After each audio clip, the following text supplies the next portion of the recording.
আজকে আমাদের রাজ্য সভাপতি বজবজে গেছেন আক্রান্ত বিজেপি কর্মীর বাড়িতে, সেখানে ঘিরে কারা বিক্ষোভ দেখাচ্ছেন, আবার মাথায় তিলক, গলায় তুলসীর মালা, সেটাও দেখা যাচ্ছে।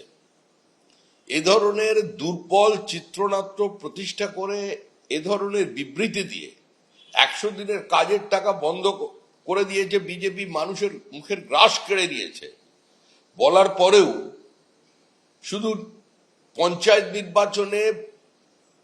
নির্বাচন কমিশনকে কাজে লাগিয়ে করতে পারেনি, শেষ পর্যন্ত বিডিওদের দিয়ে ভোট লুট করিয়েছে গণনা কেন্দ্রে। তারপরেও 11,000 আসনে বিজেপি জয়লাভ করেছে।